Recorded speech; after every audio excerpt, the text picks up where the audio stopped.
আসসালামু আলাইকুম এভরিওয়ান। আজকের রেসিপি স্টাফড আলুর দম। পনিরের স্টাফিং দিয়ে বিয়েবাড়ি স্টাইলে দারুণ সুস্বাদের এই রেসিপিটা তোমাদের সঙ্গে শেয়ার করছি। এটাকে তোমরা লুচি, পরোটা বা পোলাওয়ের সঙ্গে পরিবেশন করতে পারো। দারুণ মজার একটা রেসিপি, তো চলো ঝটপট দেখে নাও। এখানে আমি বেশ কয়েকটা আলু ভালোভাবে ছিলে ধুয়ে নিয়েছি।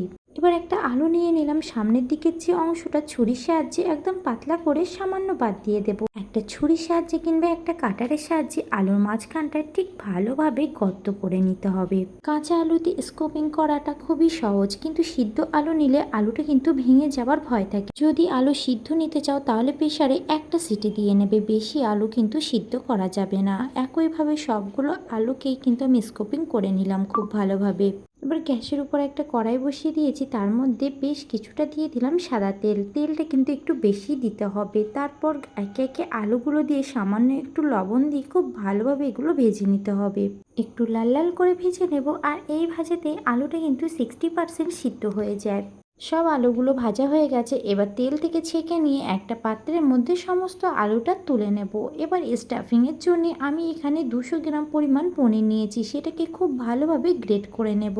তোমরা চাইলে হাত দিয়ে ভালোভাবে ম্যাশ করে নিতে পারো। গ্রেট করে নিলে কোনো রকম লাম্পস থাকে না। সমস্ত পনিরটা গ্রেট করা হয়ে গেছে। এবার দিয়ে দেব কিছু মশলা।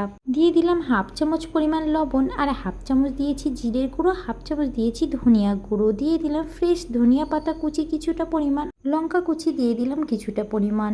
ঝালটা তোমরা বাড়াতে কিংবা কমাতে পারো। আর দিলাম কিছুটা কাজু আর কিশমিশ কুচি। তারপর খুব ভালোভাবে সমস্তটা মিশিয়ে নেব।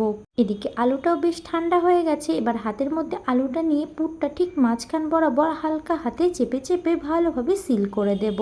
আঙুল দিয়ে একটু ভালোভাবে প্রেস করে দিতে হবে, তাহলে রান্না করার সময় স্টাফিংটা আর বেরিয়ে আসবে না। একে একে সব আলুগুলোতেই আমি ভরে নিলাম। এবার একটা পেস্ট বানিয়ে নেব। তার জন্য কিছুটা কাজু আর চালমগজ আগে থেকে ভিজিয়ে রেখেছিলাম, সেটাই পেস্ট করে নিলাম। এবার গ্যাসের উপর একটা কড়াই বসিয়ে দিয়েছি, তার মধ্যে দিয়ে দিলাম বেশ খানিকটা সর্ষের তেল। ফোড়নে দিয়ে দেব গোটা গরম মশলা আর তেজপাতা। একটু নাড়াচাড়া করে এর মধ্যে দিয়ে দিলাম আদা আর কাঁচা লঙ্কার পেস্ট 1.5 চামচ পরিমাণ। তারপর খুব ভালোভাবে এটাকে নেড়ে নেব। আদার কাঁচা গন্ধটা চলে গেলে দিয়ে দেব কাজু বাদামের পেস্টটা। আর মিক্সিং জার ধোয়া অল্প একটু পানিও এর মধ্যে অ্যাড করেছি। ধনে গুঁড়ো, জিরে গুঁড়ো, লাল লঙ্কার গুঁড়ো, হলুদ গুঁড়ো, কাশ্মীরি লঙ্কার গুঁড়ো আর লবণ সমস্ত কিছু হাফ চামচ করে আমি এখানে দিয়ে দিলাম। খুব ভালোভাবে কষিয়ে নিতে হবে। আর যখন তেল ছেড়ে আসবে এর মধ্যে অ্যাড করে দেবো 4 চামচ ফেটানো টক দই। টক দই দেওয়ার পরেও খুব ভালোভাবে কষিয়ে নিতে হবে। তেল ছাড়ার অপেক্ষা।